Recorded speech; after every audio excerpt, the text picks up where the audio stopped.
What's up, guys? It's Bobby from Picky Tipsters. I hope you're all winning. Last week I was in Hong Kong and I went racing. It was fun, but I forgot my mic, so I didn't do a proper video, unfortunately. But there are some highlights that we made on our YouTube channel, so you can go and check that out. Anyway, main account bets for tomorrow, the 21st of October. Okay, we've got the Champions Day at Ascot, and I'm looking at 3 races here and also 1 race at Ffos Las. So let's not waste any time and let's get to it.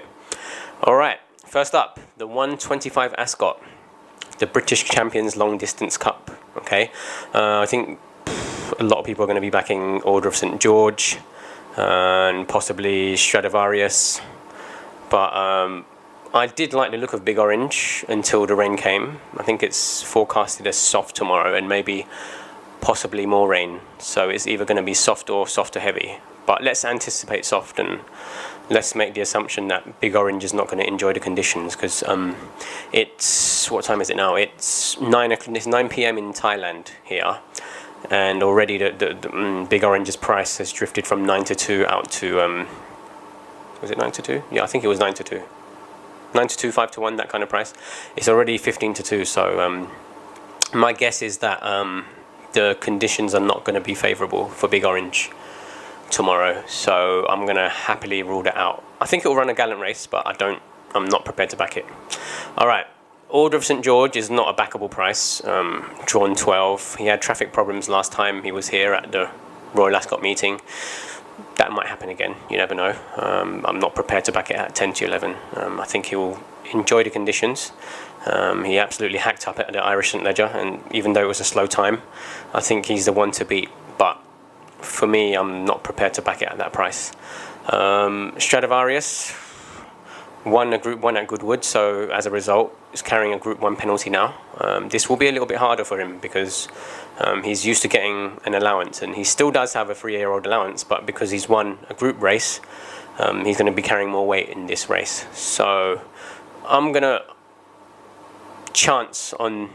go against that. I'm not going to back Stradivarius. I think, there's a possibility, even though he's carrying a lightweight, that he could get beat here. Okay, the one I actually like is an unlikely outsider, but I think it's really improving this season. I think 2 miles hasn't really been his trip, but it's becoming, as he's getting older, it's becoming his sort of trip. And I like the way he ran at York. He got beat by a nose hair, really, literally a nose hair by Montali, the Chester Cup winner. The horse I'm looking at is Dartmouth, owned by the Queen, trained by Sir Michael Stout. It's currently 16 to 1. It's drawn 4. It can pop out nicely. Sit maybe in mid-division or maybe behind the leaders. I think that's a good gate number to have. It acts on the ground. It definitely stays 2 miles, and 16 to 1 is a very, very big price. I'm happy to go 2 points each way. Dartmouth at the 125 Ascot. Okay, next up, an intriguing race, the 2 o'clock Ascot. Okay, now I know the whole world is thinking, oh my god, who's going to beat this Harry Angel? Okay, so I'm going to answer you that question. Okay, click on the 2 o'clock Ascot now and look at the names and tell me who has beaten Harry Angel out of all the horses in this race. There are 13 horses declared, right, and only 1 horse has beaten Harry Angel. Okay, not the Tin Man, not Brando, all right, Caravaggio. Now, he ran in France in a Group 1, I think, and I don't know what Ryan Moore was doing. He was wearing a hood in the stalls, and he just released the hood really, really late, and Caravaggio dwelt in the stalls and just ran no race whatsoever. So I'm happy to draw a line through that form. In the July Cup, I'm sure if you're a racing fan, you've watched the race. He was behind. He was sort of on the near side. If you're watching from the TV camera, he was near side, and he was sort of in mid pack and behind L'Amato. And then for some reason, he just got himself into trouble, into a bit of traffic, and Ryan Moore couldn't make up his mind whether to go left or right, and he lost a little bit of ground, and he stuck on for a credible 4th, and didn't get that close to Harry Angel. But if he gets a clear passage tomorrow, then he's in for a shout. There were question marks about on whether or not he acts on the ground, and I think he proved it in his recent run at the Curragh. I think it was a sprint race, 5 furlongs. He really had to battle hard for that one. That was very testing, and he worked hard to win that race. And I think he can act on the ground.